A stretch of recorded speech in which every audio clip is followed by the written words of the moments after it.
Hi, everybody. I'm Tim Gard, and you're listening to A Shark's Perspective.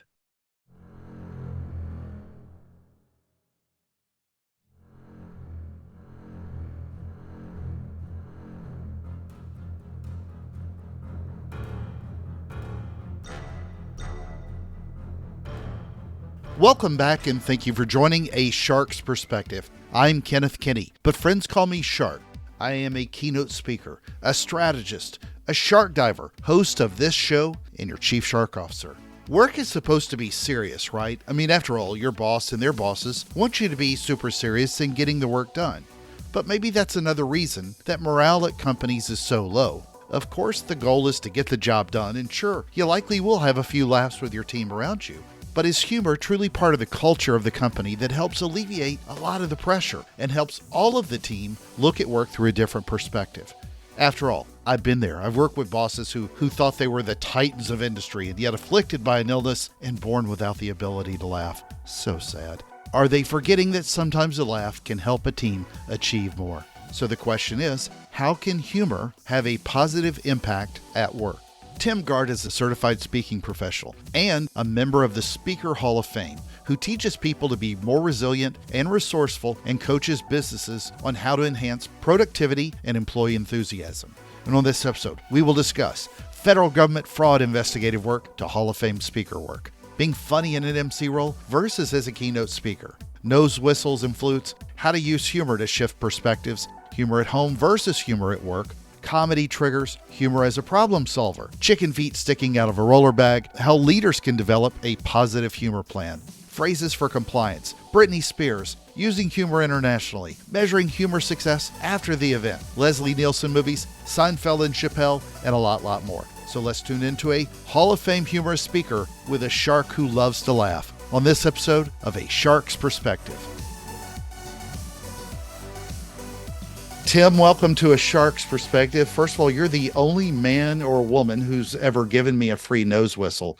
So obviously I had to get you on the show. But tell us a little bit, if you will, about you and your background and how you got into the funny speaking and speaking funny world.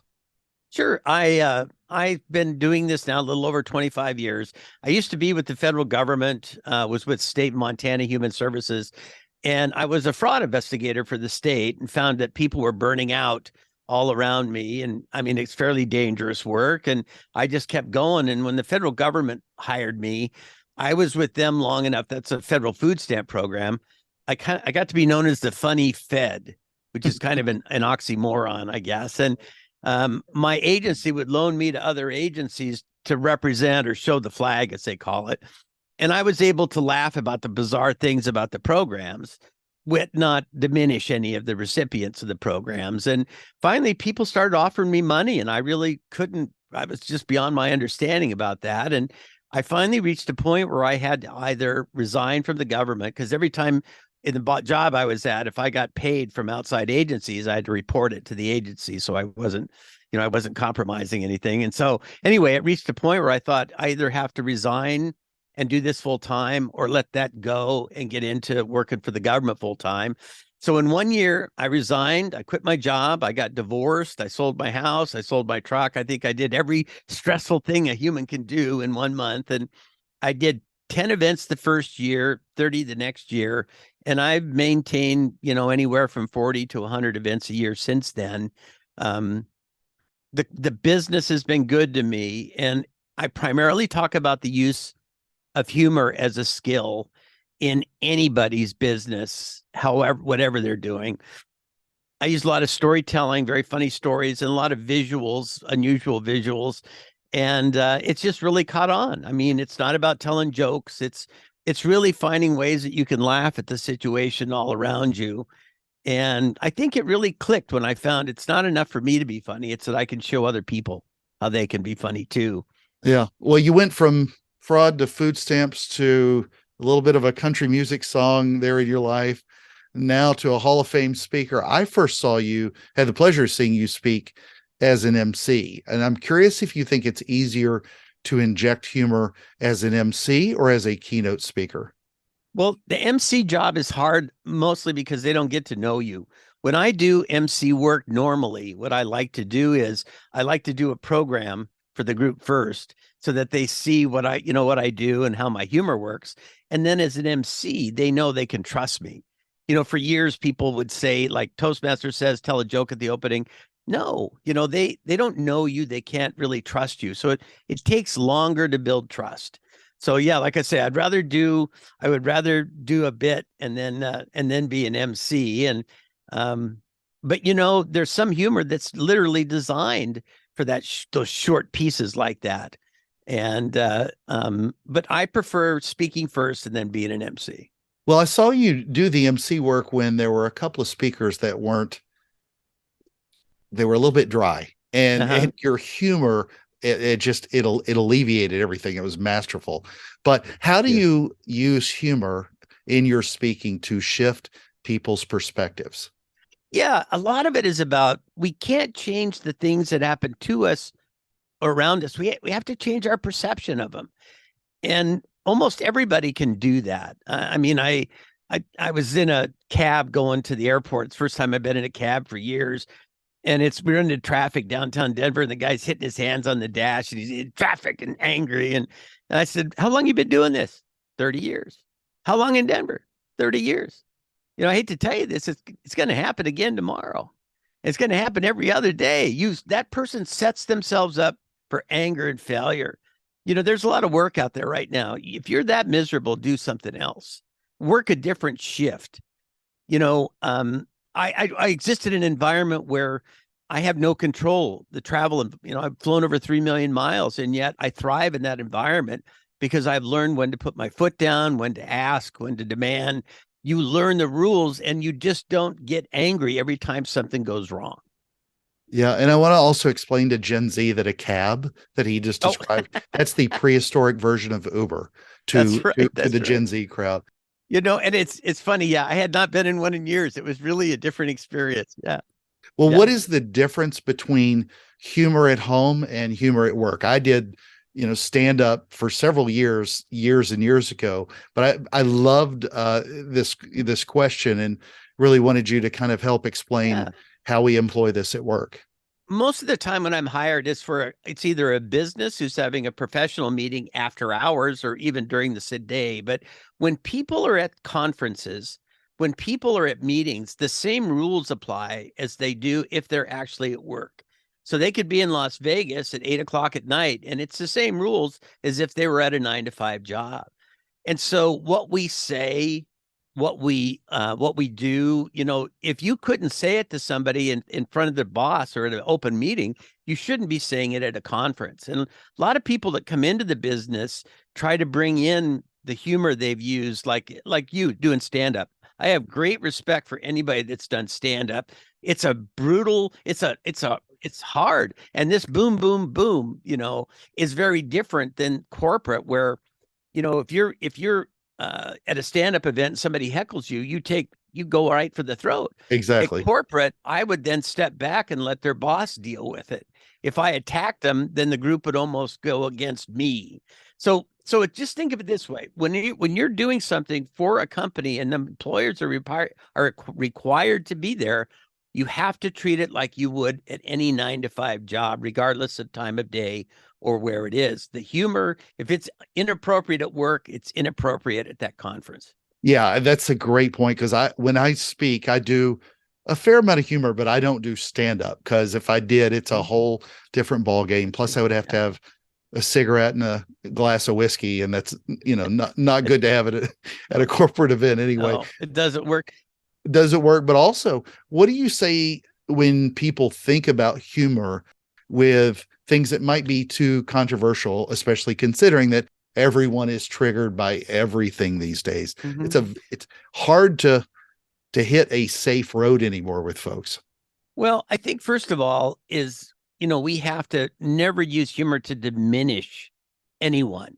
That if you keep that rule cognizant, I think people can understand. The second thing is, when we make a mistake, people need to know there's a lot of rules out there that I don't know. I mean, and the rules are changing all the time. When I was a fraud investigator, I always had to prove intent. And if you're doing absence of malice, if you make a mistake, then, I would say that we apologize. I don't think we should live in fear. So first of all, I'd say it's okay to laugh at yourself. C.W. Metcalf said, laugh not with ridicule, but with acceptance of self. That's fine. Whenever we use humor to put somebody else down, and that's why jokes don't work a lot at work, because there's always somebody that's the butt of the joke. So the question is, if you have to ask yourself, should I say this? Then the answer is probably no. It's easier when in doubt, leave it out. That's my feeling on that. So how do people, or I guess, how do you look at people when how they consider you to be their speaker? Not everyone gets it. I mean, I look sometimes when I've worked in corporate life at the stress bubble that people are in, and I realize that it's not another performance thing that's going to make their, to sharpen their tools. It may just, sometimes humor alleviates that pressure bubble and can make people perform well, can motivate them. Obviously all the things well, but how do you discuss that to help convey how humor can help a company fix the problems that they're looking for? Well, humor is, first of all, really great problem solver. Normally when you solve a problem, you look at the most conservative solution and the most exorbitant. So it's the most costless and the most cost less, where we should be looking at the most extreme bizarre and the most conservative, and then find something in the middle. So as problem solving, it really does help people see problems in a different light. You saw my suitcase up there with the chicken feet sticking out of it. Yeah. My roller bag has chicken feet sticking out of it because when you put it in the overhead, if you have to put it in sideways, people would move my bag to make more room. The chicken feet would, and anyway, before I put the chicken feet in, they'd move my bag. So it's just wheels in, the bin wouldn't close. I'd have to check my bag. Since I put the chicken feet in there, it doesn't happen anymore. They see the chicken feet, they just put it back and leave it alone. Problem solved. So the first thing is, you have to be able to identify what's causing the people stress, or the group that I'm speaking for, what causes them stress, and then learn what not to say. You don't get up at a credit union and talk about their employees. They're the members. So it's speaking the language. And then the third thing is, it's coming up with things they really will do. If it's an office, I tell people a lot, at the end of the day, do your dismount like a gymnast. Let the day go, leave work at work, and leave home at home. So it's coming up with those things that people really will do. The nose flutes that you mentioned, their little plastic thing you play by blowing through your nose. It's just nothing but fun. There's nothing serious about them. And sometimes I think that's just what we need, is to just not everything be so serious for a while. But basically it's really about seeing what causes them stress and how I can give them input on it. I think that's the key, Shark. Well, there's a lot of what we've talked about with how masterfully you help them with that. But what I'd kind of like to know as well, and I know you talk about this in one of your keynotes, but how can leaders develop a positive humor plan to motivate their team? Not everybody, some people might even be intimidated by it, because not everybody that we talk to can deliver humor the same way. Well, I think first of all, they've got to find what things work for them. Some people are visual. Some can tell stories or jokes, and that's what they stick with. Other are visual, and they can use visual humor. If you can't tell jokes or have problem telling stories, I'd stick with the visual humor. Things that they can see, not necessarily cartoons, but you saw the Don't Bug Me glasses and some of the things that I have there on my website. That's the things I'd start with. Find what works for you. Number two would be start small. If you're having a meeting, come out and say, hey, we've got 89 things to talk about, and then stop and say, well, really, it's only one. So what you've done is you've actually helped to take the pain away. Reduce the size of your meetings and say, something like, I just did some work for a company where whenever they meet, they talk about everything that's wrong. And I said, start your meetings by telling people what they're doing right, and they all traveled. And I said, maybe have the best travel story of the week or the month or whatever it is. It's something funny that happened to them. But I said, the thing is, it doesn't always have to be so awful stressed out, angry people. Meetings don't have to be boring. They can be fun. And that's where I'd start, is the end of the boring meeting. Agreed. I work with a lot of type A's that are as bad as me, and sometimes it's hard to get them to think that way. But one of the things I'd love to dive into is I'd love for you to give us an example of how you use neuroscience and NLP, neuro-linguistic programming, and humor to help teams with sort of easy to remember phrases that can also help improve compliance. Sure. One of the things I do is I let people know when some little things happen, you just, you touch your forehead with your hand and wave it off and say bummer, and I'll get the whole group to go and put their hand there and then wave it off and say bummer. What it does is it releases when something happens, you either can take it and stack it up one on top of another, or you can let them go so that you don't stack them up. And then the other one is whenever something good happens, you've got to celebrate it. You go, woohoo, you woo. And for both of them, sometimes you just do it in your mind. I mean, if your boss walks in your office, I don't want you going bummer. That's not what I mean. All right. I'm just saying that neurolinguistically, our brains don't know the difference sometimes with what's real and what's not real. So if you tell yourself, I'm angry, I'm upset, I can't deal with this, your brain believes it up to a point. And the proof of that comes from, if you ever go to a scary movie, you're watching that movie, it's not real. That alien is really not coming out of that person's chest. And yet your heart rate's elevated, you're seeing it, it's not real, but your brain perceives it somewhat as real. And so it's the self-talk so important. I can do this. Everything's going to be okay. Not, this is going to be a bad day. This is going to be a bad interview. So those sort of things are easy to learn. It's getting people to do it consistently. I just think that the more that we can do positive self-talk, the more that we can also encourage others, where somebody's having a bad day and you just come up to them and say, you know what I like about you? We give positive reinforcement too. I think the more we concentrate to do that, then, the NLP and psycholinguistics, the language of words, a lot of that is then the words we say. If you have an employee that's late all the time, you don't go, why are you late? The word why implies guilt. Mm-hmm. If you say, help me understand what's going on, you'll get a better response. Amen. So yeah, it's very simple things. As Britney Spears said, it's not rocket surgery. It's not complicated. Exactly. And help me understand is one of my favorite phrases I've used throughout my career to get anybody to help me with something as well. But let's talk international. I've lived in other countries. Mm-hmm. I speak a few languages. I've spoken overseas. Thank goodness I never did any stand-up overseas, but language can be such an issue, as well as context and colloquialism, as you well know. But is it complicated to speak in other countries about the use of humor? Are the Germans going to laugh as much as the Brits will? Well, the Germans come out, okay, joke number one. Exactly. Exactly. It's more than anything. I've spoken in Germany. When I go to those countries where I have to be interpreted, I'll go out a day before and work with them so that people understand what I'm talking about. First of all, humor doesn't translate well between languages. So you have a setup line, a punch line, and a punch word.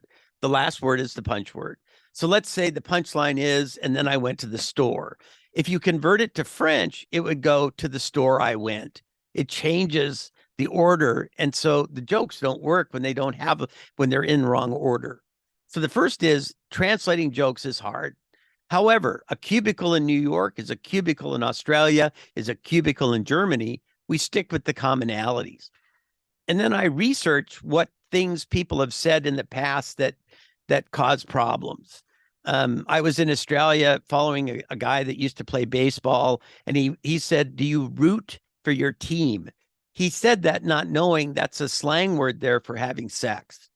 And so he'd go, come on, root for your team. And he said, mate, we root, and so that's why a lot of our peers don't like to go to other countries. I spend the time to learn where others have messed up, or, slang and things like that are going to get you in trouble. It's doing the homework. And and sometimes you're going to make mistakes no matter what happens. I used to tell a story every time I got on an airplane, I ordered Tang, and it makes everybody laugh. Well, guess what? In London, they didn't drink a lot of Tang when they were kids. And so when I told that joke, they all stared at me. And so you've got to learn. It just requires more preparation. Our friend Scott Friedman has built a huge business overseas in Singapore and different places, but he's adapted his humor quite well and knows what works and what doesn't work. Well, oftentimes as speakers, I know we want to know that what we're teaching or talking about is implemented and continued for days and weeks and months. Insert whatever preferred time frame you've got. How do you go about thinking about that with humor and how a client or an audience can continue the funny, if you will, so that the good effects that you help bring out in a keynote or workshop continues beyond? That's a great question. Success breeds success. That when they do things at work, people are more likely to continue them than if they fail. I hear a lot where people have contacted me later and said that their parts of their corporate culture has changed with the impact of the things that I've taught them. And that's really meaningful to me. But I think more than anything else, people are not going to go home and study what we talk about. They're going to accept it right now and make a change or not. And so humor helps people accept that. It kind of keep their minds open to it. And the results for I have people that have contacted me 10 years after I've been there and say, people still laugh about the big sweaty guy in the middle seat story or some of the other stories or things that I've told about how we need to let the little things go and do your dismount at the end of the day like a gymnast. So I guess that's it, is success breeds success. They'll try it. It works, changes the culture. That's a great point. Cause we've got a lot of speaker friends and Hall of Fame speaker friends that they all say that once they've given a speech, then that speech gave a 1 bazillion% increase in their revenue. And some of it's true, some it's not. It's hard to measure though with humor. But it's such a great point about if it can just change the culture a lot, it doesn't necessarily even have to measure the number of laughs. It just being able to work with each other better and alleviate some of that stress is invaluable. I mean, it's immeasurable. Well, just them consciously trying to make change is going to make a difference. Absolutely. I'm doing a program for the $1 Million Roundtable coming up. It's really one of the brass rings for speakers. And I'm going to tell them, that when somebody comes to insurance salesman or a wealth planning group, and they'll say, I think I can help you unless you're planning to retire tomorrow, or something that can lighten it up a little bit when they're talking to somebody that's nervous. Anybody can use this. It's just a matter of making sure that it adds to and doesn't distract from. Great point. Well, Tim, I ask everybody who appears on A Shark's Perspective. I know you said also your wife was a diver. This could be humorous or not, but what is your favorite kind of shark and why? Do you have a favorite shark or prop shark? I'm always been a great white fan. And I mean, from the days of Jaws and all of the things around that I've always been terrified of them. I guess since I watched Jaws, it scares me when Sophia goes swimming like that a lot, but I'm fascinated by the thought that there's an animal out there that does nothing but kill and eat and swim and make baby sharks and kill and eat and swim. It's like talk about your simple job. I know they don't sleep very much, but it's like, I got one, let's see, what do I do? Oh yeah, swim. I got to swim. I'll eat. I'm going to eat. It's a very uncomplicated life. True. Well, Tim, it's that special time of the show. Are you ready for the 5 most interesting and important questions that you're going to be asked today? I am. All right. Number 1, props on stage. Which are better, funny glasses or hand puppets? I would say funny glasses. Why so? Hand puppets. I think anytime you get hand puppets up, you're going to have people dealing with some real repressed memories, perhaps. I would say just the funny glasses can't go wrong. I don't have any repressed memories of those. That's a great point. All right. I was looking through and I was thinking through a few different TV shows and movies and all kinds of things, but I got to a list because I was kind of scrolling through a Rolling Stone list. I thought you might appreciate these funny movies. Leslie Nielsen is in two of what I think are two of the funniest movies of all time. Would like your opinion on which one you think is the funniest, Airplane or Naked Gun? Airplane changed the way people looked at humor in the movies, in my opinion. Naked Gun has a clientele. There's a real set group of people that really like that movie. I like it. But Airplane to me is one of the trendsetters in movies that really changed the nation. I think Airplane. Agreed. But I will say that as a keynote speaker, you got to appreciate that Naked Gun had such a powerful reminder not to leave your microphone on That's when you right. go to the restroom and That's have right. to do number one. That was too good. It was That too was good. All right. Number 3, who in your mind performs the art of stand-up comedy better? Not the content. I'm not judging anything controversial of this, but Jerry Seinfeld or Dave Chappelle? I would go with Jerry Seinfeld. I've spent a lot of time studying the fact that he will spend months trying to add or take away a one word for a joke. His ability to craft, a story is as long or as short as it should be. A joke is simple in its elegance. I just have always admired his ability as observational humor, but his ability to jokesmith, I think, is superior. I'm so glad I asked you that, because that's the same thing I think with Jerry. And then the same thing with Dave Chappelle is how he does timing. And with humor, so much of it is about timing and the amount of words or limit of words to be able to tell a great story. It's great point. All right, number 4. So we talked about doing the presentations overseas, the international events you do. Who laughs more in general? Audiences in Europe or audiences in Asia? I would say audiences in Europe, but the humor has to be smarter. It has to be more intelligent. Audience in Asia laugh, but they're almost always they give time. It's like it's not an immediate laugh. It's like if you ask a question of a group there, they give credence to the question by thinking about it. And I think it's the same way with humor, is they don't laugh immediately all the time. They give you the respect of having thought about it. So I would just say, I mean, that's a really interesting question, but I'd have to say from personal experience, it would be Europe. Well, and I was also thinking about it as I came up with that question, because I'm an MMA fanatic. And whenever you watch MMA in audience, especially like Japan, whenever they're watching a fight, it's so quiet. But if they do an event in London, people are screaming and carrying on. Yeah. But then when the round is over or the event is over, Japanese are clapping as loud as everybody else. But the audiences are so measured and respectful. Yeah. I think your synopsis was spot on. All right. Number 5, and the most important question that you're going to be asked today is biscuits or cornbread? Oh, I got to go with cornbread. If you have to have gravy with the biscuits, or they're just really an exercise in futility. Cornbread in and of itself could be a work of art. So I'd have to go with cornbread. Perfect. All right. So Tim, where can people find out more about you, learn more about what you're doing with humor, laugh at your jokes, keep up with your speaking and more? www.timgard.com. I also do safety training, and that's stickysafety.com, just how it's spelled, all one word. But feel free to go on there. I'm on YouTube. I've got Vimeo, all kinds of things like that. You can email me, tim@timgard.com. Tim, thank you so much for being with us today on A Shark's Perspective. Good to be here. I'll come back anytime you want, my friend.